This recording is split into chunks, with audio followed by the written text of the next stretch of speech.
noches, bienvenidos al programa número 32 del Confesionario de Sexomercado. Mi nombre es Sol y es un placer para mí estar aquí otro programa más con vosotros compartiendo historias y anécdotas tan íntimas cada semana. Primero empezaré dando la bienvenida al invitado de esta noche. Hoy tenemos el placer de tener con nosotros a Raj Redlich, biólogo de formación, modelo de camps y activista pro derechos de las trabajadoras y trabajadores sexuales. En su canal de YouTube habla sin tapujos sobre la prostitución, tratando temas como el abolicionismo, la precariedad, los estigmas, y hoy está aquí para contarnos todo sobre su lucha a favor de los derechos de los trabajadores sexuales. Buenas noches, Raj, ¿qué tal? ¿Cómo estás? Buenas noches, un placer. Podéis llamarme David si queréis.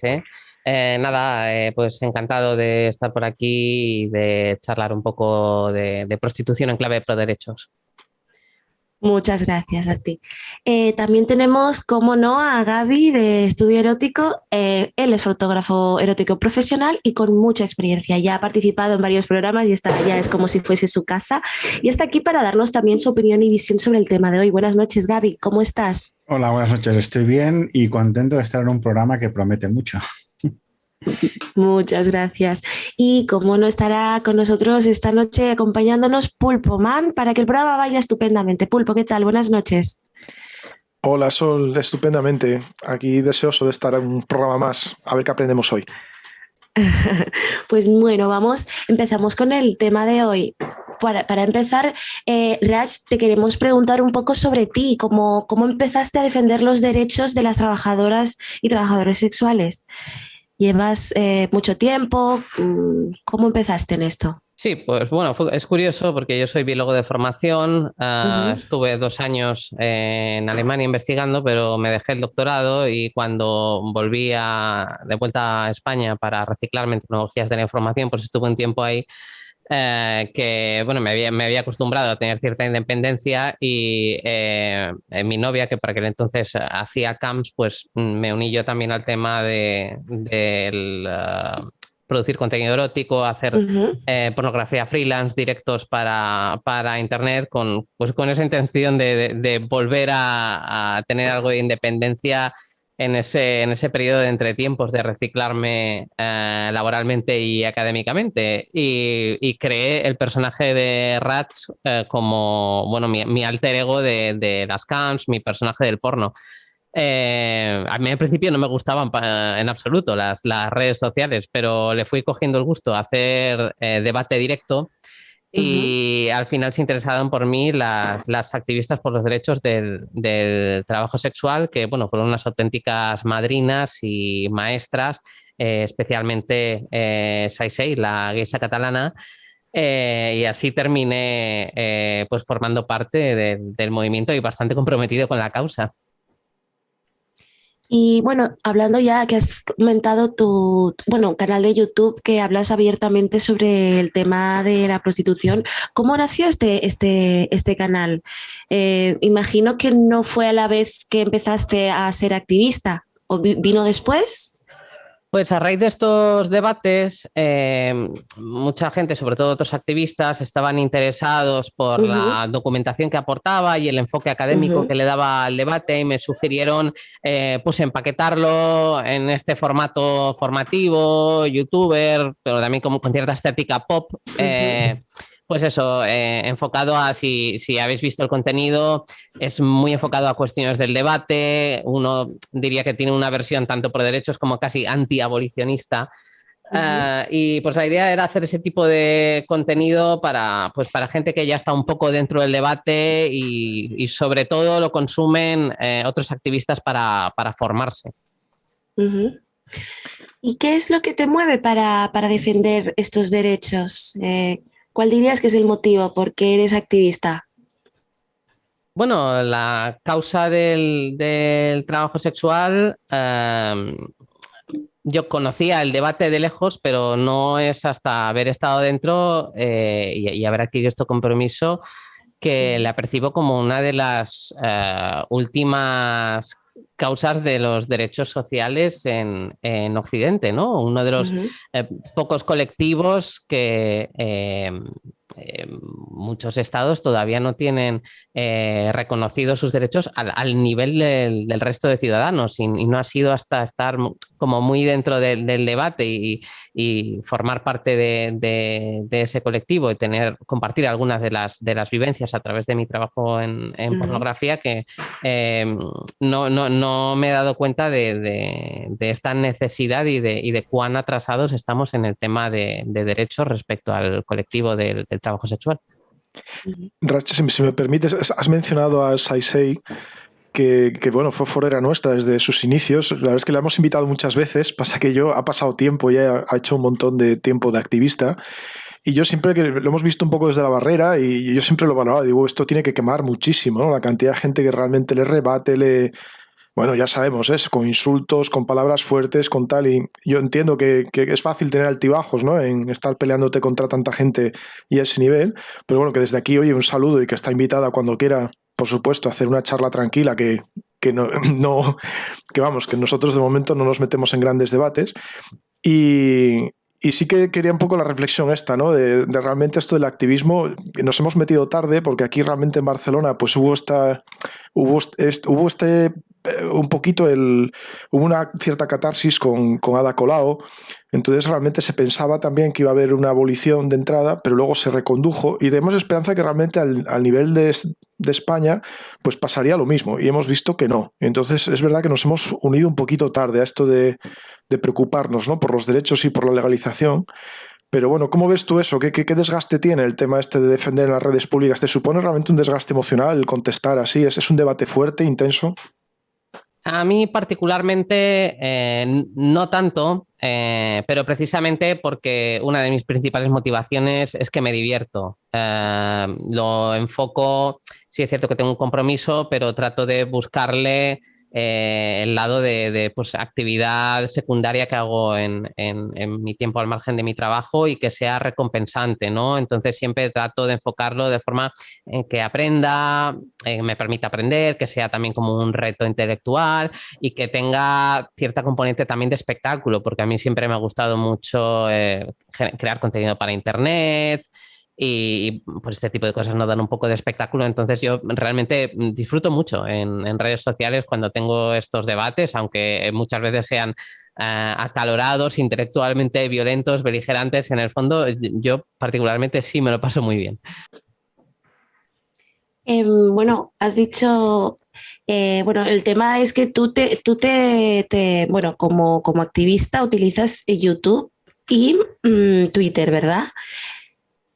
¿Cómo es YouTube cada vez, bueno, creo contenido muy ocasionalmente, pero sí, fundamentalmente mis debates en directo debates directos son a través de Twitter. En YouTube pongo contenido más elaborado, temático, digamos, sobre cuestiones gordas que me interesa desarrollar. ¿Y cómo es la lucha en Twitter? ¿Cómo describes esta red social para defender estos derechos de los trabajadores sexuales? Sí, yo te he visto alguna palabra como que camuflas la palabra real, que pones una V donde una U. O sea, ¿realmente esquivas palabras así delicadas por si te bloquean? Sí, a temporadas es muy fácil bloquear cuentas en Twitter, pero si conoces el criterio de moderación, más o menos se puede esquivar. El debate en Twitter es una de las mejores plataformas para el debate, digamos, el debate directo, el debate sucio, porque tiene como muy poco...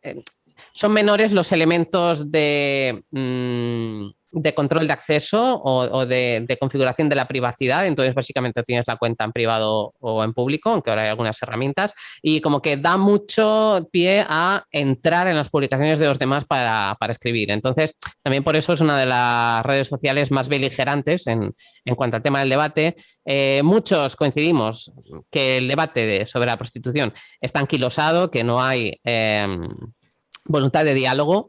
Pero bueno, esas son las cartas con las que jugamos. Yo en general ya sé que a poca gente voy a convencer, pero aún así me gusta visibilizarme, dar la batalla allá donde se habla del tema y vamos, que no es del todo infructuoso. Muchas muchas personas sí han conocido la postura pro derechos a través de estos debates, y casi de lo que estoy más orgulloso es de que algunas supervivientes me hayan escrito personalmente, pues que han cambiado su política, su visión personal sobre el tema de políticas públicas. Y pues ahora mismo puedo hablaros en particular de una superviviente de trata de seres humanos española y una irlandesa que en lo personal me han dado las gracias por hacer esta divulgación, y que les ha interesado mucho el tema de la divulgación pro derechos. Entonces eso siempre me ha animado a, bueno, esto que hacemos vale, convence a la gente y nos leen desde dentro del colectivo, ¿no? Y, por cierto, David, quería preguntarte, nosotros entramos muy tarde en Twitter, sabes que bueno, el foro empezamos en el 2008, que ya han pasado muchísimo, bueno, no sé, Twitter acaba de empezar prácticamente, o no sé si habían empezado. Y hemos empezado tarde, pero a mí me decían los actores porno, no, yo de vez en cuando me borran la cuenta, pero bueno, empiezo de cero y no pasa nada. Y yo pensaba, hostia, pues si de vez en cuando te borran la cuenta, pues vaya historia. Y nosotros con 4.000 seguidores, pues nos la han borrado hace 3 meses. Y no vamos a volver a empezar.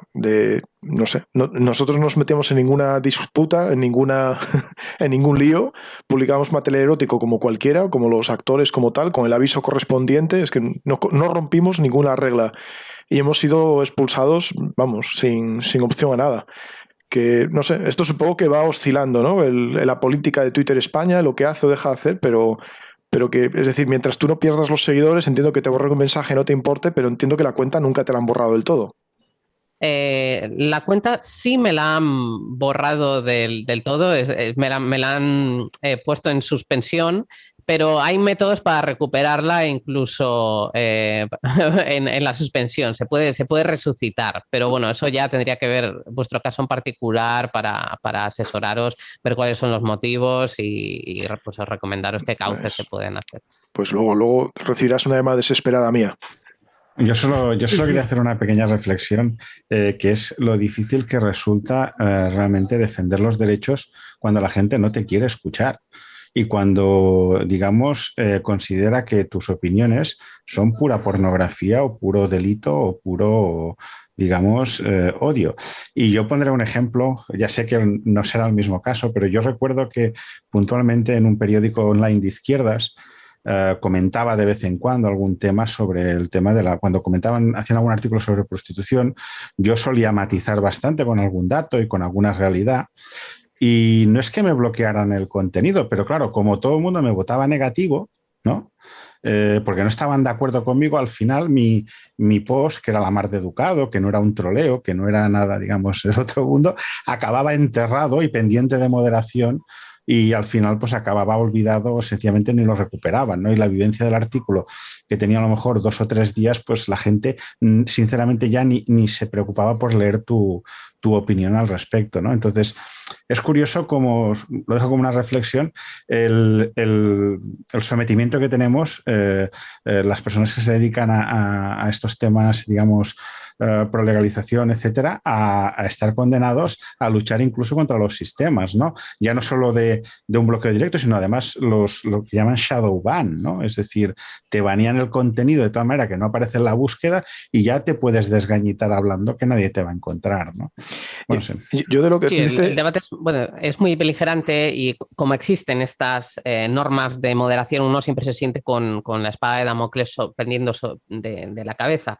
Pero vamos, yo tengo que confesar que lo que he hecho es adaptarme a que si las reglas son esas, pues juego con esas mismas reglas, y particularmente yo como que también utilizo estas normas de moderación. Es decir, a mí me han suspendido la cuenta una vez, pero yo también como que he suspendido decenas de cuentas por los mismos motivos, ¿no? Digamos, de mis opositores políticos. Yo de lo que dice Gabri, yo añadiría que hay un antes y un después desde el cierre de Interview. Yo creo que en el umbral que había de tolerancia en general en los entornos se sobreentendía pues que el Primera Línea y el Interview, que eran empresas del grupo Z, pues contenido más o menos picante, pues decían, bueno, era un estándar, ¿no? Si esto está tolerado socialmente y se venden en los kioscos, pues habrá cosas, pero es que ahora realmente ya no tenemos ese umbral de comparación. Es que realmente ahora las comparaciones son directamente sobre compañías americanas que tienen un umbral de contenido sexual muy, muy, muy bajo. Bueno, más bajo de lo que era normal en España, aquí hace pocos años o durante mucho tiempo, vaya. Así que no tenemos un referente local y esto yo creo que nos ha perjudicado mucho. Nosotros en Twitch nos han expulsado solamente por el nombre, o sea, sin llegar a publicar ni un vídeo. Es que tenemos millones de plataformas, no sé, PayPal. No Es decir, PayPal ha sido una lucha, bueno, les pedimos por favor que nos dejara una cuenta para gastar, no para ingresar. Y enseñando los papeles de empresa de 4 empleados, bueno, somos una empresa de comillas consolidada, ¿no? Con 9 años de trayectoria, con facturación, contabilidad 100% española, no tiene absolutamente nada raro, y que, no sé, que te tengas que justificar para tener una cuenta para gastos en PayPal. O sea, realmente el estándar americano a nosotros nos ha perjudicado muchísimo. Y no sé, yo creo que tú tienes un perfil muy de debate en el cual tú, como no vendes un contenido, yo creo que a ti, bueno, o sea, todavía te puedes mover, como dices tú, ¿no? Con las reglas o un poco adaptándote, pero créeme que si hicieras un perfil comercial directamente dedicado a la prostitución, tendrías el mismo trato que hemos tenido nosotros. Sí, sobre todo temas de eso, de pago, está imposible. Recientemente, por ejemplo, claro, PayPal, nada, olvídate, por supuesto, servicios sexuales nada y cuestiones relacionadas quieren estar todo lo lejos posible, pero así con casi todas las plataformas de pago que tienen sede en Estados Unidos. Recientemente, por poneros un ejemplo,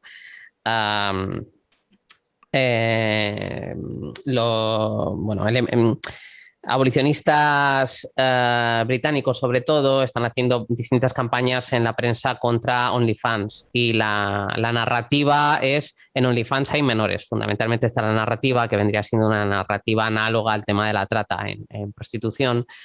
Y como funcionó muy bien esta campaña contra Pornhub, que utilizaba unos argumentos parecidos, pues están tratando de salir en diversos medios. BBC publicó un artículo y recientemente también New York Times. Bueno, pues nos encontramos que en espacio de una semana después de la publicación de ese artículo, nuestra principal plataforma de pago, que era Paxum, nos denegó el servicio de las tarjetas. Por lo visto, las grandes plataformas de pago, Visa y Mastercard, habían cedido a estas presiones y ya no querían estar relacionadas con el negocio. Entonces, dejaron de funcionar todas las tarjetas que estábamos utilizando para poder cobrar en los cajeros. Matizo muy corto, que nosotros durante todo este tiempo, siempre el porno, ha habido pasarelas de pago sin problemas para vender porno y más recientemente de tipo webcam, o sea, las plataformas tipo, no sé, Amateur TV, por ejemplo, a ellos no les ponen pegas. Sin embargo, en cuanto mencionas prostitución, se cierran todas las puertas, es que no hay alternativa. Imagino que debe ser como todavía más complicado, aunque ya te digo, no lo conozco, solo conozco el tema del porno. Recientemente hemos tenido problemas con esta plataforma de pago y ocurrió una cosa muy, muy parecida hace unos años con First Choice Pay. Y era lo mismo, eran cuestiones políticas que se ejecutaban a través de Visa y Mastercard que cedían a estas presiones. Creo que tenemos alguna pregunta de oyentes, pero antes de nada, oye, ¿hasta qué punto nosotros nos hemos enganchado realmente con la ley Montero? Te lo digo así, ¿sabes? O sea, hasta que no ha salido en serio un poco la iniciativa esta es cuando nos hemos enganchado. Tú supongo vienes de antes, pero dime, ¿qué valoración le das? O sea, ¿realmente lo ves una amenaza gorda realmente es una amenaza gorda para el ecosistema, para el trabajo sexual, de lo mal que estábamos de ir realmente a peor? Vale, aquí hay dos cuestiones. Una, el alcance de lo que propone la ley. En este aspecto, nuestra valoración es muy negativa.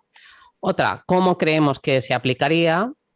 De esto ya no estamos tan seguros. Y otra, si esto va a salir adelante. Ya os adelanto, mi análisis es que la ley no va a salir adelante porque Bueno, por lo que estamos viendo que se reproduce en la coalición de gobierno, el PSOE no quiere conceder ninguna victoria simbólica en temas de derechos sociales, que es por lo único que a las fuerzas progresistas les interesa el tema de la prostitución, para anotarse el tanto, digamos, simbólico, y está bloqueando todas estas iniciativas de propuestas de Podemos. Lo hemos visto recientemente, pues, con la ley con la ley trans.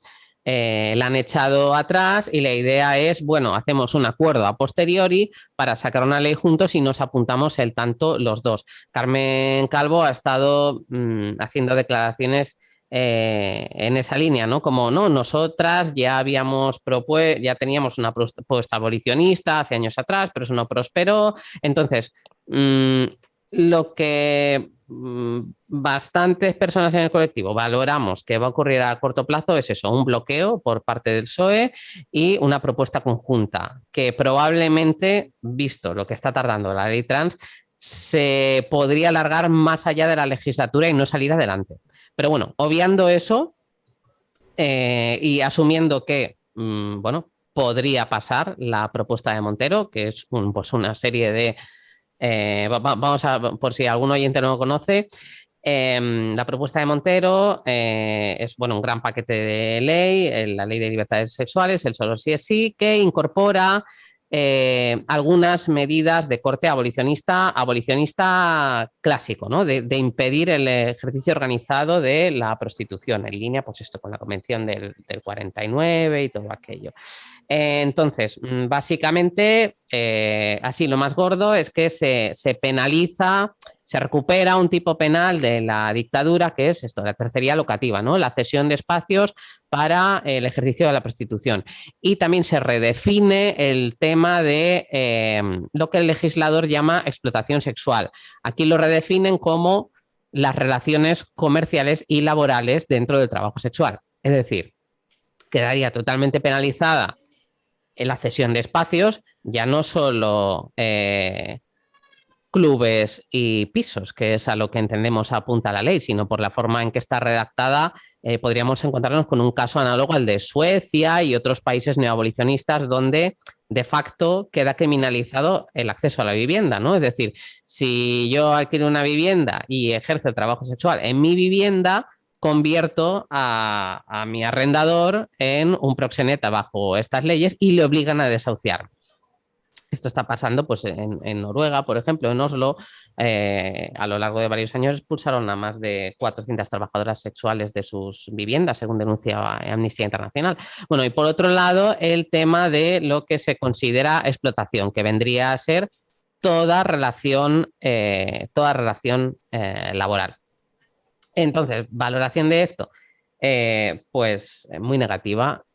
No solo se criminalizan los espacios de ejercicio y se clandestiniza la actividad, sino que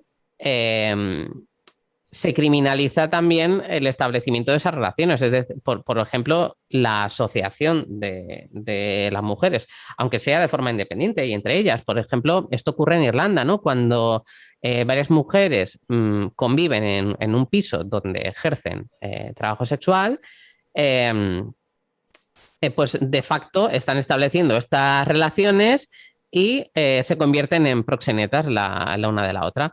Entonces, vale, la ley contempla esta criminalización del entorno, que nos parece muy negativa, y de forma simbólica, esto también es gracioso, bueno, establece como unas medidas, ¿no?, de abandono del ejercicio de la prostitución, un poco para atribuirse esta voluntad abolicionista que conceptualiza a la persona en prostitución como víctima y como que su único derecho sería el de abandonar el ejercicio de la prostitución. Pues curiosamente, este programa de alternativas laborales no tiene fondos propios. Dice la ley que se establecerá un fondo que dependerá de lo que se decomise. Esto fue gracioso, sí, cuando salió. Aplicando la criminalización. Entonces, creo que es la primera ley basada en decomisos que ha salido nunca, sí. Sí, es totalmente perverso, ¿no? Es como tenemos que putear para que se enriquezcan nuestros patrones, para que venga la poli a decomisarles para financiar luego nuestra propia salida. En fin, es ridículo.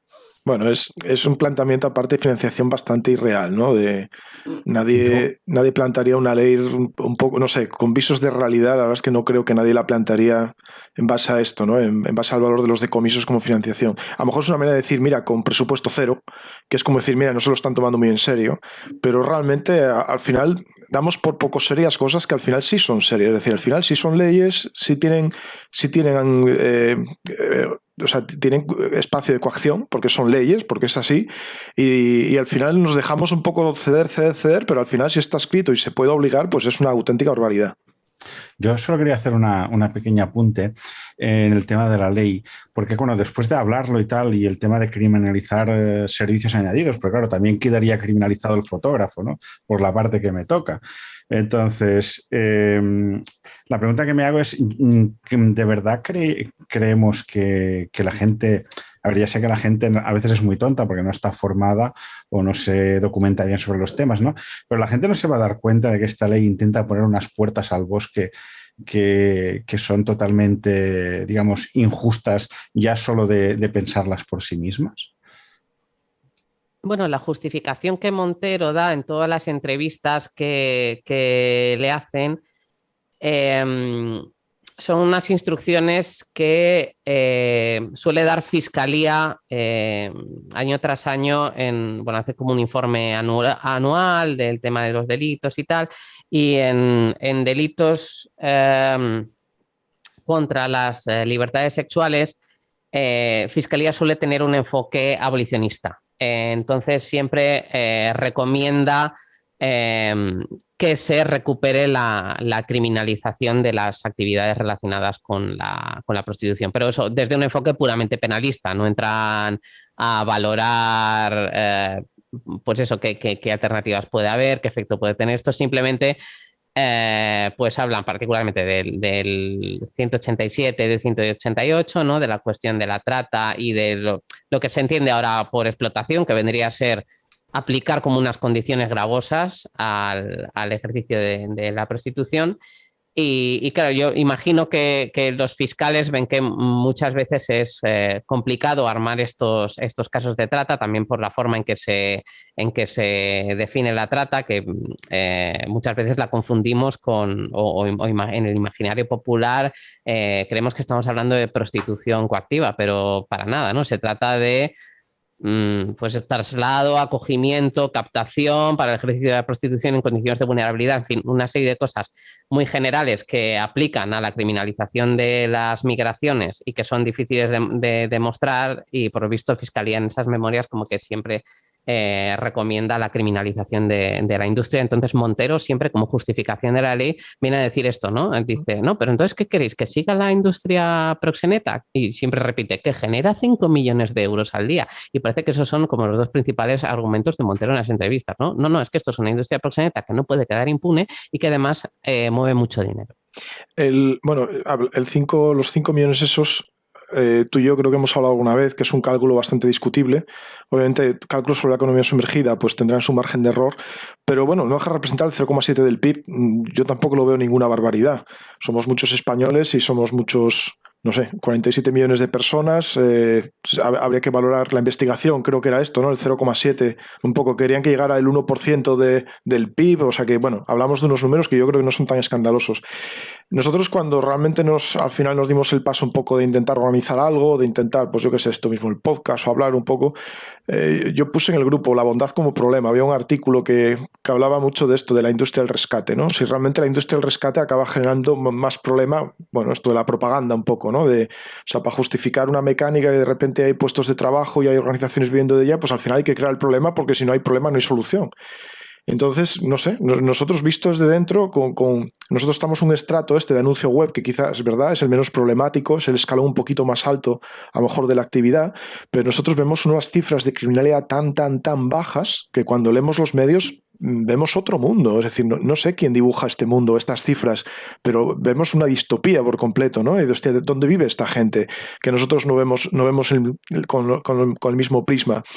¿Tú valoras esto? O sea, ¿tú crees que hay un componente importante de la industria del rescate? ¿O crees que se han juntado simplemente esta guerra al progresismo, de ver quién es el más progresista y más feminista, y se han puesto a competir a ver quién es un poquito más radical? Sí, es verdad que en el escenario actual distintas fuerzas progresistas, no todas, algunas son o se han declarado tímidamente pro derechos, algunas fuerzas progresistas, las más grandes, pues quieren sacar rédito del debate, ¿no? y atribuirse pues el ser la fuerza abolicionista y tal, pero yo sí que retrotraería que esto viene de mucho antes. Y que si bien las organizaciones vinculadas a la industria del rescate, ¿no? Pues APRAM, Médicos del Mundo, han durante años extendido este tipo de propaganda antiprostitución,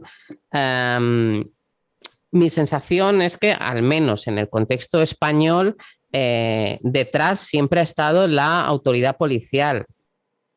Y no es casualidad, bueno, año tras año tenemos un anuncio contra la trata de la Policía Nacional, que suele repetir este factoide de habría una gran proporción de mujeres tratadas.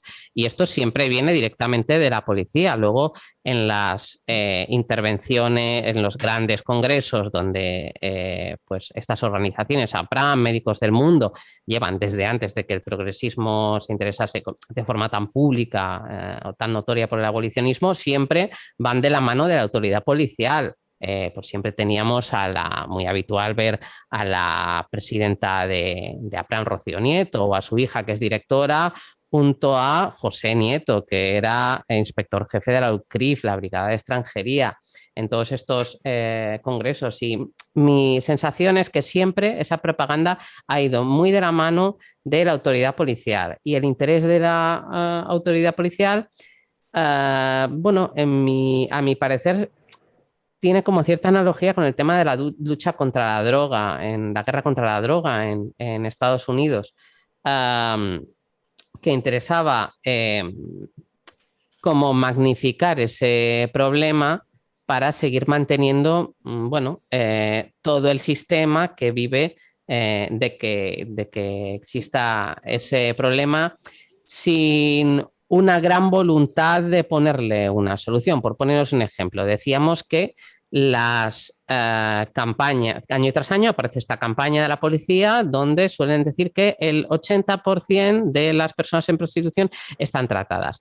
Y es más, no solo dicen que están tratadas, sino que estarían en una situación más allá de la trata, que sería la de la prostitución coactiva. Ellos suelen hablar de esclavas sexuales y introducen esta extraña idea de que la trata no es lo que dice el Código Penal, ni es lo que dice la legislación internacional y el Protocolo de Palermo, sino que sería una forma de esclavitud. Y ahí lo juntan todo, sería una forma de esclavitud y afecta a una mayoría. Pero luego, curiosamente, en sus informes anuales del CIDCO desglosan a cuántas mujeres han intervenido y a cuántas han declarado víctimas, declarado simplemente para que tengan un periodo de reflexión y decidan si quieren denunciar. Pues esos son como entre 10.000 y 14.000 intervenciones, de esas que declaran entre 100 y 300 víctimas, que suponen entre el 0,5 y el 2%. ¿Cómo puede ser que la policía diga en sus campañas de propaganda que el 80% de las mujeres no están ya tratadas, sino en una situación de esclavitud,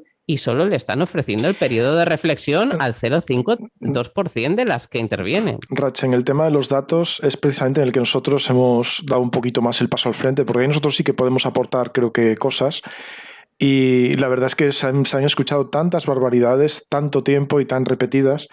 Y mira, ahora mismo, bueno, es súper interesante esto que cuentas, ¿eh? Yo no sabía el nexo entre la UCRIF y Rocío Nieto que has comentado, pero nosotros, para darte una idea, nosotros en 12 años, lo he explicado en varios podcasts, nosotros llevamos recibidos en total 6 peticiones de información de la UCRIF en 12 años. Peticiones de información, o sea, simplemente diligencias previas.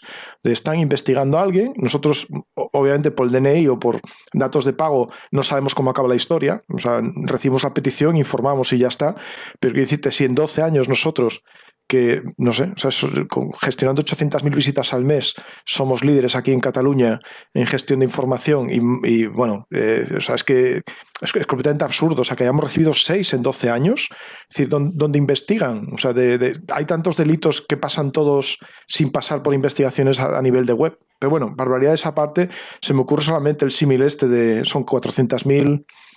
Han llegado a decir esto, ¿no? Que son 400.000 prostitutas en España, pues bueno, si liberan unas 100 más o menos al año, pues ellos mismos, ¿no? Es decir, si al final el 80% de esas 400.000 están en situaciones que hay que rescatarlas y resulta que rescatan a 100 al año, pues bueno, también da para una reflexión. Yo ya sé que es mentira, o sea, sé que es absurdo los 400.000, pero realmente de esas 100 y pico, de las 1.000 y pico intervenciones que describes, está claro que los datos no cuadran.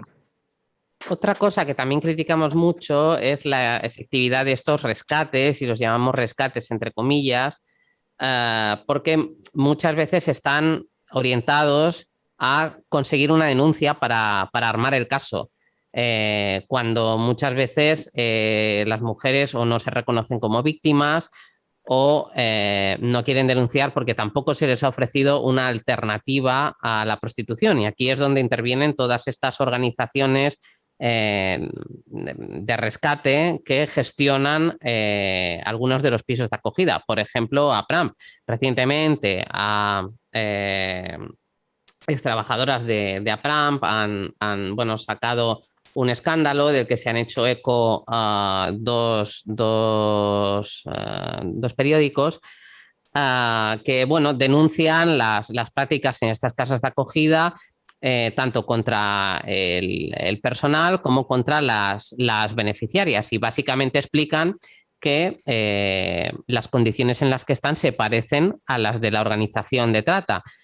Para obtener la denuncia en ese tiempo, les informan constantemente de que si no denuncian serán deportadas, las tienen retenidas en el piso, les retiran su documentación, el dinero, les retiran el teléfono móvil, solo pueden hablar durante 10 minutos con su familia a la semana bajo supervisión de las monitoras, y en definitiva pues evidencian esa complicidad entre la autoridad policial para armar estos casos que les permitan desarticular los negocios, y la necesidad de muchas veces crear a las víctimas, que generalmente son personas que tienen una deuda de viaje, que están en una situación de vulnerabilidad y que lo que querrían es otro empleo para completar su proyecto migratorio, que a fin de cuentas es el motivo por el cual contactaron con la organización de trata para poder acceder a la Europa Fortaleza. Rach, yo cuando escuché esto, o sea,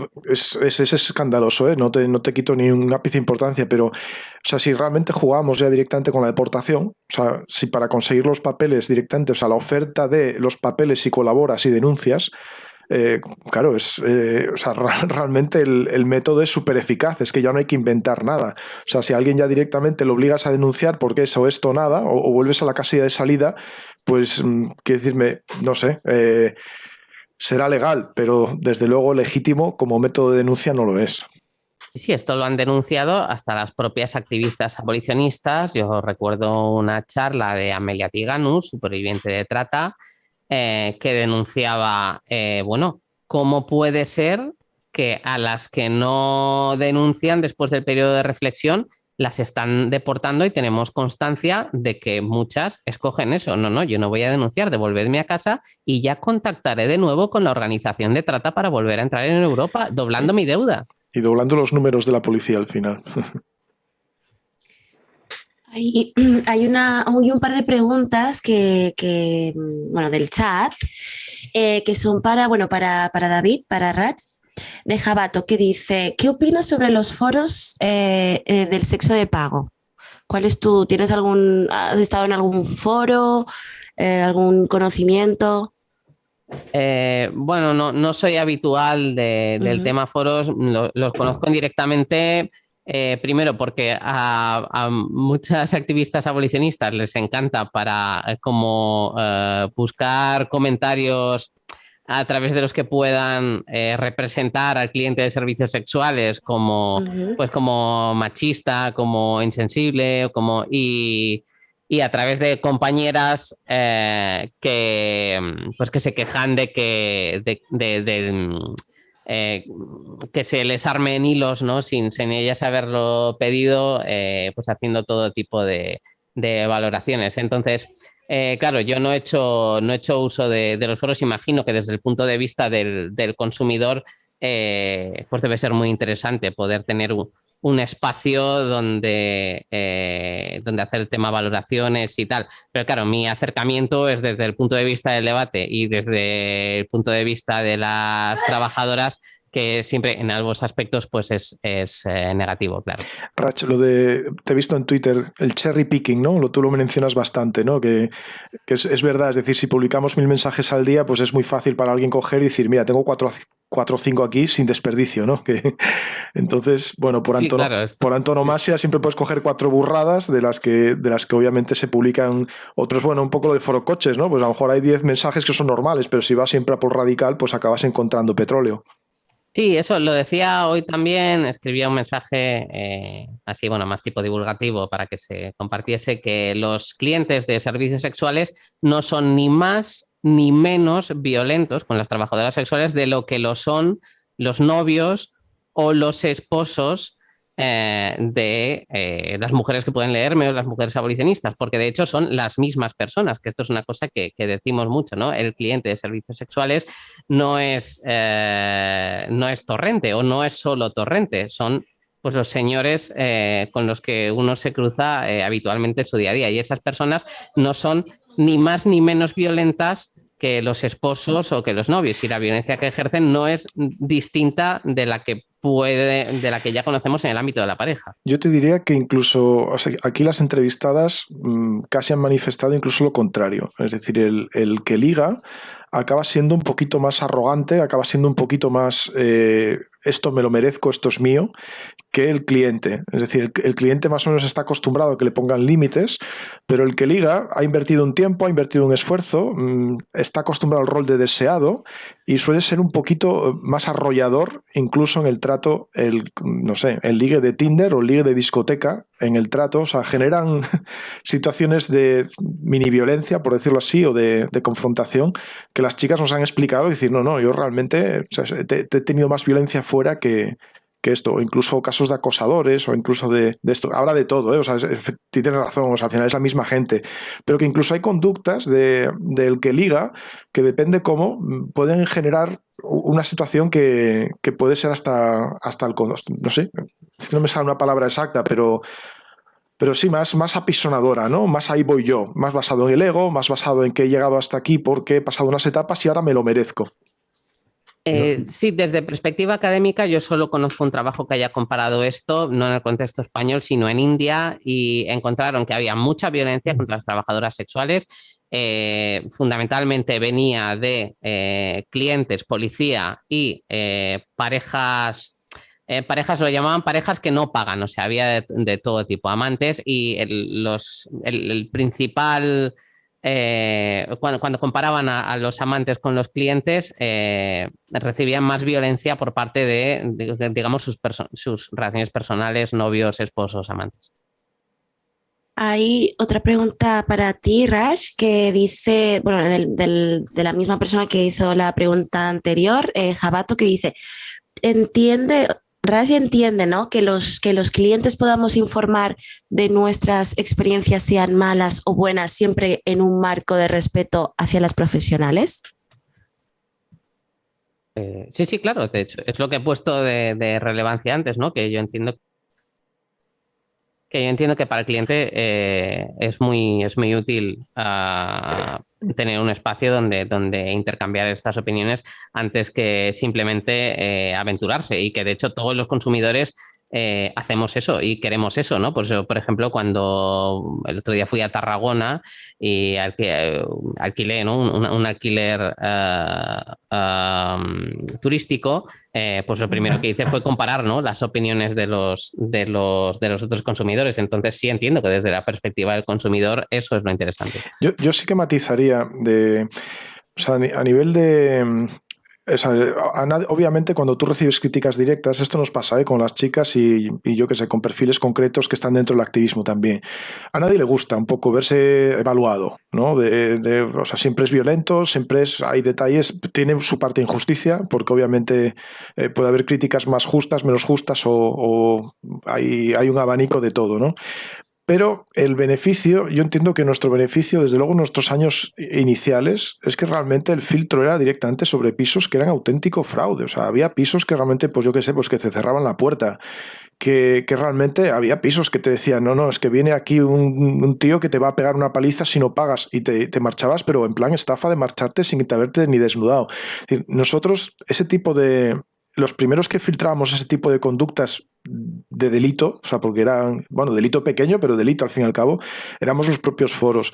Entonces, seguramente es una especie como de beneficio colectivo, ¿no? De beneficio un poco grupal, mientras que, claro, el perjuicio es individual, ¿no? Cuando lees una crítica así sangrante sobre ti directamente, entonces yo entiendo que exista una impopularidad en general, porque luego cuando se concreta la crítica en uno, pues bueno, aunque tengas otras 9 críticas positivas, pues a nadie le apetece y bueno, pues es entendible.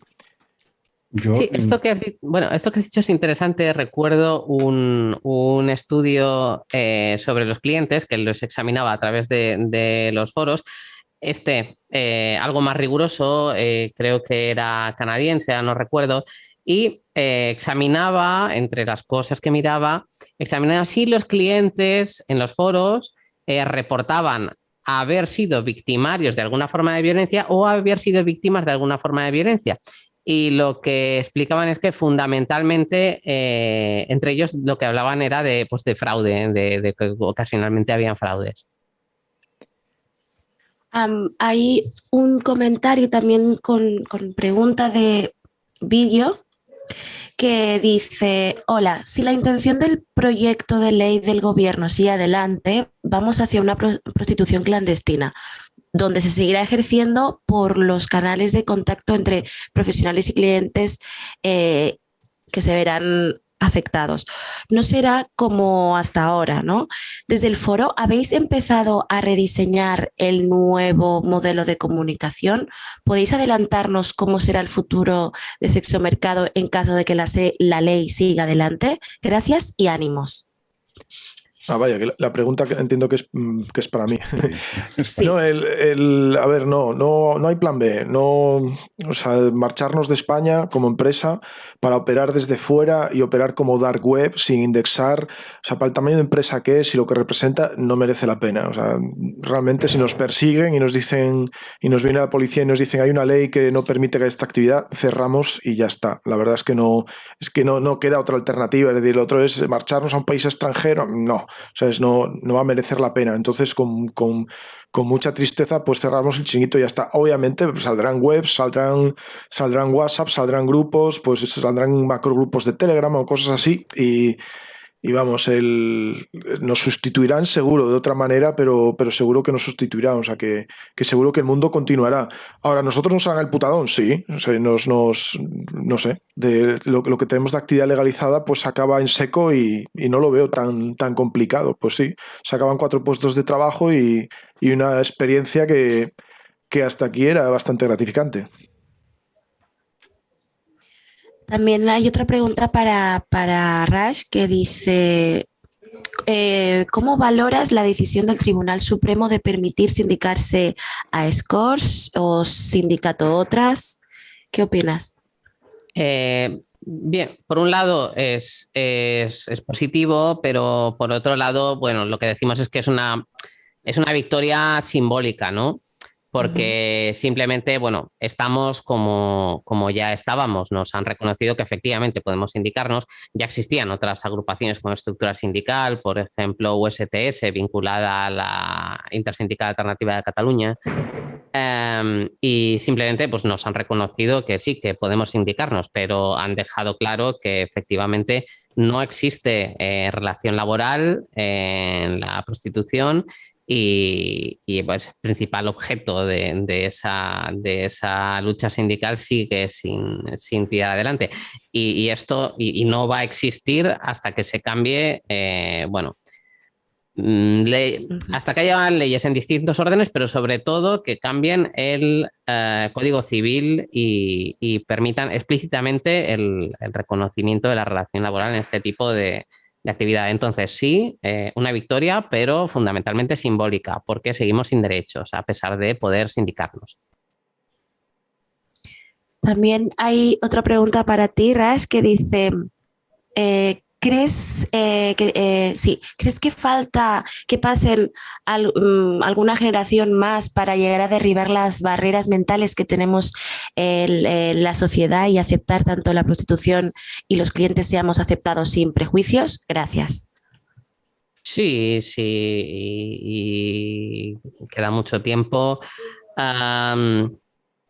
Yo creo que esto va a ir de la mano...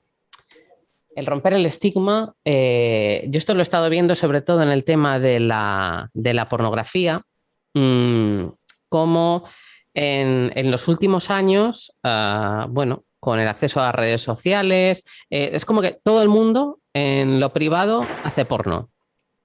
Y de alguna forma la figura de la exhibición y de la sexualidad pública como que ha perdido... parte de ese estigma. He vivido también muy de cerca el fenómeno Camps y el fenómeno OnlyFans y, bueno, si bien se sigue viviendo el estigma, he podido ver como la tendencia es a una normalización y, por ejemplo, con el tema de la pornografía, ahora todo el mundo asume que los hombres consumen pornografía y que eso es normal, incluso en la pareja. La pareja entiende pues que el novio y muchas veces también la novia, o por lo menos la novia con menos frecuencia, consumen pornografía. Entonces, yo creo que por analogía con eso, sí probablemente, el consumo de servicios sexuales de contacto progresivamente se vaya naturalizando, aunque también te digo, siguen habiendo otros escollos como es pues eso, las formas de relacionarnos, el tema de la monogamia. Entonces, en ese sentido está más difícil, pero sí que veo que, bueno, con el paso del tiempo, por lo menos en cuanto a las trabajadoras, eso se va a ir naturalizando como ya lo ha hecho el tema de la pornografía. Que en algún momento ser cliente de servicios sexuales sea lo más normal del mundo, eso no lo creo mientras las relaciones sean fundamentalmente monógamas o de monogamia en serie, que es un poco la forma que tenemos ahora de relacionarnos. Bueno, solo un comentario, me gusta que Rach opine un poco como yo, ¿no? Porque en su momento me parece que fue en un podcast, ya dije que el acercamiento a la pornografía amateur que se inició sobre todo en webs como Pornhub, pero sobre todo en sitios como Xhamster y alguno más, realmente ha hecho mella y tiene un valor espectacular, ¿no? Y de ahí, del exhibicionismo o del trabajo, digamos, amateur a practicar la prostitución, digamos, el velo es muy difuso, ¿no? Entonces yo creo que una generación nueva sí que empezará a entender que al fin y al cabo pues hay gente que se desnuda delante de una cámara y hay gente pues que se desnuda delante de un cliente, ¿no? Y en eso estamos. Yo ya lo he comentado en otros programas, yo soy pesimista. Yo creo que parte de la banalización que se da sobre el hecho de la webcam es que es un sexo a distancia. Y entonces el sexo a distancia se trata de otra manera, ¿no? No está asociado a enfermedades, no hay fluidos, no hay olores, no sé, es como más dignificable. Entonces, sí, aunque no tenga nada que ver con el porno de hace 40 años, el hecho, yo creo que las condiciones sobre el sexo físico real entre personas realmente han ido bajando todo este tiempo. O sea, hay muchísima gente que no se plantea decir, no, yo por los riesgos que hay a mí no me compensa, yo directamente me masturbo en casa y esto es lo que hay. Y hay gente que acepta ese destino así. Entonces, no sé, yo creo que lo que antes la gente arriesgaba o hacía para intentar tener experiencias propias en primera persona se invertía bastante más que ahora y entonces, no sé, vamos hacia la virtualidad. La virtualidad sí que va ganando terreno, pero no necesariamente la normalización del sexo normal. Pero sí coincido con Rach en el tema, sí, lo de quizá un poquito la brecha es esto, lo del poliamor, lo del mundo swinger, lo de tal, y dices, bueno, si se rompen por ahí ciertos esquemas, pues a lo mejor dicen, bueno, la sexualidad realmente entre, no sé, entre una relación abierta y una relación, bueno, entre el putero consentido, ¿no? Es decir, consumo, pero es que lo sabe mi pareja y es parte de nuestro pacto de pareja. Por ahí podría ser, como amenaza a la institución de la familia, a la moralidad de siempre, a ciertas conductas de la sociedad, a la propiedad privada, en definitiva, al divorcio, a la separación, a todo esto, yo creo que vamos bastante hacia atrás. Yo como curiosidad, digo un poco para añadir más detalles. El otro día tuve una conversación con una compañera, con una persona que conozco desde hace algún tiempo, que sé que no le gusta la prostitución, es una mujer joven, y me hizo un comentario diciendo, pero ¿sabes qué? Bueno, cuando se enteró un poco de que yo tenía cierto contacto, ¿no?, con profesionales y tal, me dice, ¿y sería posible que yo fuera con mi novio a un centro, a un sitio de intercambio, ¿sabes? ¿No? Y entonces yo le dije, bueno, dice, y no solo con tu novio, dice, podríamos incluso ir tú y yo si quisiéramos, ¿no? Y entonces, un poco como se le iluminó la cara, ¿no? Es decir, cada vez, pese a que hay gente realmente que puede estar en contra de la prostitución, yo no creo que estén tan cerrados a ciertas experiencias totalmente consentidas, ¿no? Y el hecho de que haya pornografía más amateur abre la mente, ¿no? Es decir, y yo al menos en un caso, sé que es un caso particular, que no tiene ningún punto de estadística válido, pero que a mí me da ese optimismo, ¿no? De decir, creo que hay cierta, digamos, actitud en alguna gente joven que le está empezando a cambiar el chip, ¿no? Hay una pregunta para ti, Ras, que dice, sobre OnlyFans, ¿nos puedes contar un poco tu uso del medio? ¿Lo recomiendas? Muchas cosas han entrado a raíz de la pandemia.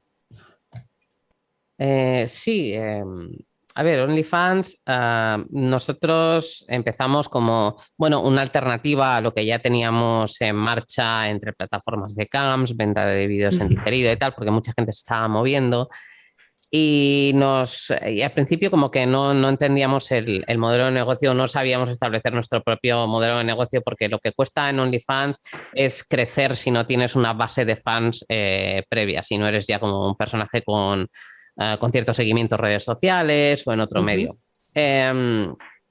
Y en ese sentido, OnlyFans para crecer hay que formarse con gente que ya lleve tiempo, tener buenos asesores o tener buenos administradores de la cuenta. Al final, todas las performers grandes son un equipo detrás. Alguien está contestando los mensajes, alguien se dedica a la promo, y la performer ya básicamente, fundamentalmente pone su imagen, pero todas las cuentas grandes son un equipo. Entonces, con la pandemia coincidió, pues eso, que los consumidores estaban, pues al estar encerrados en casa, moviéndose hacia estas formas de mercado sexual, y se interesaron, por otro lado, los influencers y algunas estrellas. Eso hizo un cóctel de, un crecimiento explosivo, pero vengo diciendo que estos últimos ya 6 meses OnlyFans era un mercado que estaba en recesión. Seguían creciendo la oferta, los consumidores o nos hemos estancado en crecimiento, somos más modelos peleándonos por los mismos consumidores. Entonces, ahora mismo sí, quienes ya tenemos como cierto camino andado en OnlyFans, podemos mantener nuestra cuota de mercado y si conocemos muy bien el modelo de negocio, poder seguir creciendo. Pero claro, se ha estancado, el crecimiento no podía seguir siendo ilimitado, siguen viniendo muchas nuevas modelos y ahora mismo OnlyFans está en recesión. Rach, yo antes de que se nos pase el tiempo, se me ha pasado preguntarte un poco el tema legalizador o pro derechos que tú defenderías, porque sabemos que hay muchas opciones, ¿no? Desde la legalización total a solamente regulacionismo o solamente una ley marco. ¿Tú más o menos qué postura defiendes, así resumidamente? Cuando discutimos las políticas públicas en trabajo sexual, como que nos vamos a analizar los grandes sistemas, las proderechos suelen hablar mucho de Nueva Zelanda y tal, claro, pero claro, todo eso solo se puede incorporar a través de una gran ley. Yo no creo ni que haga falta, en el contexto español, no creo ni que haga falta una gran ley ni una adopción de un gran modelo y un gran cambio de golpe. Yo creo que las reivindicaciones son muy claras y se puede ir haciendo un reconocimiento de derechos progresivo. Me gusta la forma en que has planteado la pregunta porque nunca he podido explicar esto y yo creo que la necesidad más inmediata es lo que llevan años pidiendo, reconocer la relación laboral en el contexto del alterne y de los pisos. Entonces, eso es un comienzo. O sea, tú sí aceptas los empresarios dentro del sector, entiendo. Sí, claro, sí, porque es que la alternativa es criminalizar los espacios de ejercicio. Y eso no hay... Muchas compañeras no tienen la opción de autoorganizarse o de asociarse entre ellas y sabemos que muchas veces el rostro de la prostitución es el de una mujer extranjera en un proyecto migratorio que depende de terceras partes para el ejercicio organizado de la prostitución.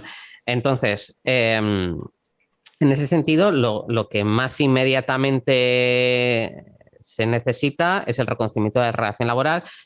Si quieres, explicamos brevemente cuál es el problema de que no hay un reconocimiento de la relación laboral. Pues que básicamente, como eso no es un trabajo, el empresario, particularmente, pues eso, hablamos de clubes y de pisos, puede imponer las condiciones que quiera porque tiene despido libre y no tiene ningún tipo de obligación para con las empleadas. Y entonces, pues lo estamos viendo día a día, que si bien no hay una relación laboral, en la práctica hay imposición de horarios, de condiciones, de cómo se tienen que hacer las cosas en esta casa y todo bajo la amenaza, entre comillas, de que ahí existe despido libre. Si tú no tratas con las condiciones, pues estás fuera. Y sabemos que muchas veces la forma de aplicarlas es abusiva, que hay por ejemplo, multas y este tipo de cosas y que se te cobran por otros tipos de servicios añadidos.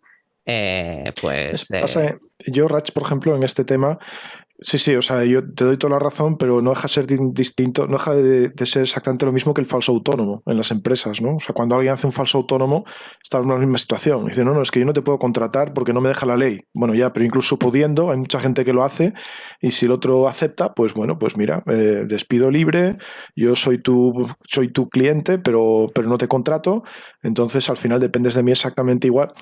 Igual que la trata, tú lo explicas muy bien en Twitter, que no solamente se aplica a la prostitución, sino que hay trata en muchos mercados de mano de obra.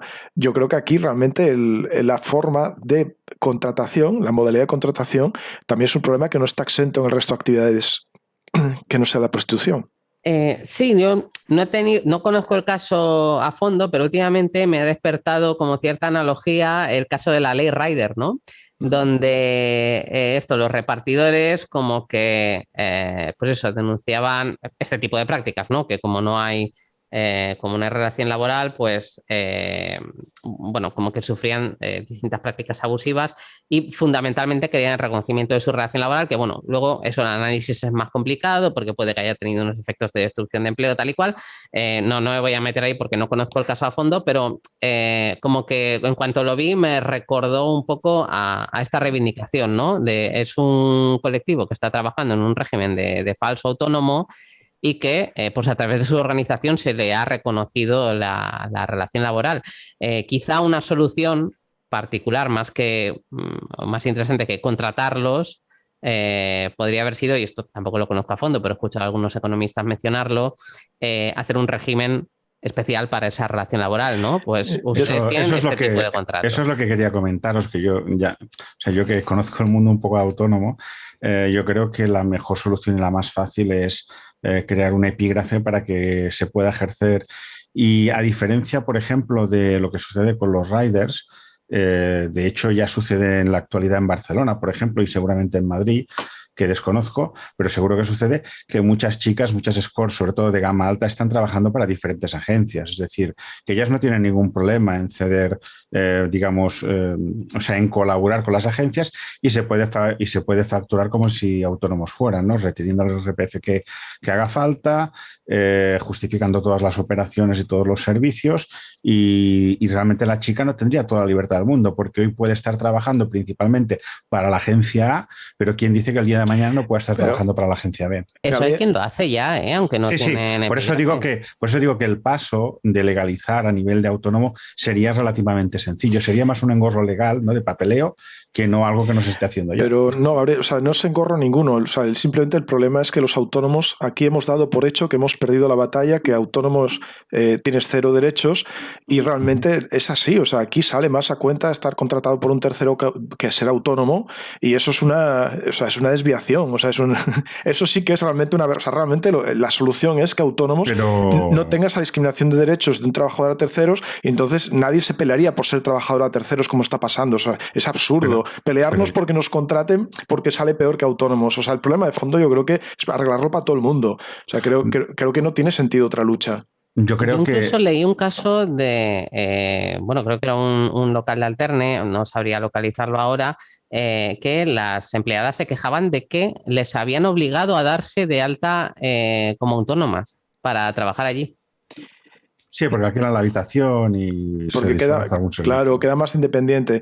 Pero ¿qué sentido tiene? Es que es otro debate, pero es decir, el todo nada de España, de o pagas 300 euros de autónomo o no puedes cotizar horas sueltas, solamente es aberración, aparte de las bajas y aparte de otras 1000 historias. Es decir, son cosas directamente que, son discriminaciones realmente. Es decir, el dar por hecho que tener un empresario te proporciona más derechos que el hecho de trabajar para ti solo, o sea, eso es una manera de culpabilizar al autoempresario como diciendo, bueno, tú seguro que me estás engañando por algún lado. No tiene ninguna otra justificación legal ni económica de ningún tipo. Pero piensa una cosa, a la hora de vender la legalización de la prostitución es mucho más efectiva venderla como un servicio autónomo, donde cada profesional decide trabajar por su cuenta y con quien quiere, aunque pueden haber problemas, pero sobre el papel puede decidir y no estamos trabajando, claro, es decir, no estamos hablando de precios como en los riders que te pueden pagar 3 euros por un servicio, aquí estamos... Es que pero sí, fíjate que son las chicas las que piden ser contratadas, ¿entiendes? O sea, es el debate al revés. En vez de ellas pedir facilidades para ser autónomas, ellas dicen, no, si tengo más derechos como trabajadora directamente de tercero, prefiero ser trabajadora de tercero. O sea, ellas piden... sensaciones, que las compañeras no tienen ningún interés en pagar impuestos, lo que quieren es continuar en el régimen en el que están, pero que no puedan aplicar prácticas abusivas, explotativas como el despido libre o imponerles condiciones y este tipo de cosas. Por eso decía que para mí ley a gran escala no es necesario, que deberíamos empezar por esa reivindicación, que es el reconocimiento de la relación laboral, si no se y que se puede establecer una relación laboral especial, ¿no? Lo que recoge el Estatuto de los Trabajadores. Bueno, yo insisto, yo creo que si se arreglara la anomalía de autónomos tampoco haría falta, pero bueno, es decir, vale, ¿no? Hacemos un epígrafe, otra ley rider, me parece estupendo, ¿ven? Otro parche al sistema, pero ya te digo, el problema de fondo son los autónomos, no son los riders. No, pero bueno, sí, en eso estoy de acuerdo, pero como forma de acercar, es decir, yo entiendo perfectamente lo que acaba de decir Rache, que tiene mucha razón, es decir, si tú hablas yo hablo con la mayoría de mis clientas y ellas realmente lo único que quieren es seguridad para ejercer. Anteponen la seguridad al hecho de tener que pagar impuestos o estar aseguradas, etcétera, ¿no? Sobre todo porque para muchas de ellas, queramos o no, no deja de ser un trabajo temporal, ¿no? Entonces, tienen una previsión de estar poco tiempo. Entonces, en ese impasse no se plantean, ¿no? ese tipo de legalidad. Pero ya puestos a vender la prostitución como un sistema legal, y yo creo que la mejor forma, o la forma de que mejor la gente lo entienda, ¿no? Que será, digamos, haciendo que la chica trabaje por su cuenta, porque estarás demostrando que no está sometida a un, entre comillas, poder patriarcal, como le quieran llamar, ¿no? en ese sistema, y puede ser más vendible. Esta aproximación se parece un poco, remotamente con sus diferencias, a lo que hicieron en Alemania, y la valoración de los propios colectivos de trabajadoras sexuales de allá es negativa. Por ejemplo, habéis escuchado muchas veces, sobre todo en la propaganda abolicionista, que, bueno, aunque lo legalizaron, solo se dieron de alta como autónomas 40 y pico de 400.000 mujeres. Y claro, porque en la práctica aquello solo valía para pagar impuestos. Y luego el tema de legalizar los espacios de ejercicio, sí, claro, los hicieron legales, pero solo era legal pues el que pagaba la licencia del local, el que tenía el local que le habían aprobado la licencia, la tasa de la ciudad, en fin, un ánimo puramente recaudatorio que en la práctica impedía que las mujeres se pudieran organizar entre ellas y tuvieran que trabajar para el empresario. Y encima allí estaban como una especie de que no había relación laboral. Sí, entonces pero incluso... la sensación de ellas es, aquí el Estado solo quiere que paguemos impuestos y no nos está garantizando nada que no tuviéramos antes. Totalmente de acuerdo, pero por ejemplo en Australia cada prostituta tiene una identificación con el número de, digamos, de profesional para que todo sea legal, ¿no? Entonces se pueden buscar fórmulas, ¿no? Es decir, no digo que sean perfectas, pero cada sistema tiene, y estoy de acuerdo contigo, ¿eh? En Alemania no ha funcionado porque se consultó a los empresarios, no se los consultó a las profesionales. Chicas, sí. Si se hubiera consultado a las profesionales, la ley hubiese sido totalmente diferente. El caso australiano es interesante porque depende del estado y hay algunos que tienen literalmente un modelo análogo al de Nueva Zelanda, ¿eh? En Territorio Norte y Nueva Gales del Sur son un paradigma de las leyes que piden las trabajadoras sexuales organizadas. Yo en las charretas que hacemos un poco como empresa, yo siempre pongo 2 trabas y creo que son 2 trabas suficientemente importantes para que de momento nunca nada vaya a cambiar significativamente. Uno es que la administración no está preparada para la gestión del anonimato. La administración está pensada para que todo el mundo esté muy orgulloso de lo que ponen los epígrafes en Hacienda y lo que ponga por ahí por la administración, y esto en el caso del trabajo sexual no se da, o no se da un alto porcentaje, y obviamente disuade, ¿no? De decir, oye, ¿qué interés voy a tener yo en que haya gente aquí que me lea los papeles, una información sensible que gano muy poco a cambio? Y lo otro es directamente la incapacidad de hacer inspecciones eficaces. Es decir, los trabajos se han legalizado, ¿por qué? Porque había un sistema de punitivo o lo que quieras, pero al final es un sistema de inspección en el cual alguien puede como autoridad llegar y decir, oiga, usted esto no lo tiene bien metido en la nevera, usted esto está trabajando más horas de lo que toca. Es decir, se puede hacer una inspección. Aquí estamos muy lejos de que pudiera existir una inspección. Un tipo, ¿cómo se dice, no? De paisano, ¿no? O sea, camuflado directamente un cliente que acabe un servicio, que complete un servicio para realizar una inspección. De eso estamos años luz, no va a suceder. Entonces, cualquier actividad que queramos normativizar, sin basarlo en inspecciones, pues directamente no va a haber autoridad. Con lo cual yo creo que esas 2 trabas van a hacer... Personalmente pienso que lo van a hacer complicado. Por eso yo entiendo, es decir, si no vas a coger derechos, lo dejamos como está, por lo menos no me expulses, que bastante es, ¿no? Es decir, por lo menos no vayamos para detrás, pero yo entiendo a las chicas, es decir, a ver, ¿pagar impuestos para qué? O sea, ¿qué gano yo a cambio? Y realmente en la balanza pesa muy poco, es decir, mira, ya ahorraré, ya haré mi plan de pensiones, ya haré lo que quiera, pero no me obligues porque realmente salgo ganando poco. Bueno, chicos, habría que ir terminando con el programa. No sé si queréis añadir algo más sobre el tema. Oye, lo del sorteo, Rach, vamos a sortear una mochila entre los que han hecho preguntas. Tienes que elegir un número a ver si no meto la pata, el 1 al 4. Ah, vale. Pues el 2. Venga, estupendo. Pues en el hilo del foro ponemos el ganador. Se lleva una mochila de portátil muy chula de 30 euros. Bueno, pues chicos, muchas gracias por el programa de esta noche. Yo creo que todos los que nos hayan escuchado creo que han podido llegar a entender la complejidad del asunto. Y muchas gracias, Rach, David, por haber contestado a las preguntas, por participar, por debatir, por opinar. Y nada, que tengas muchísima suerte. Gracias a vosotros, un placer por la invitación, gracias. Gracias. Buenas noches, Gaby y Pulpo. Buenas noches. Buenas noches.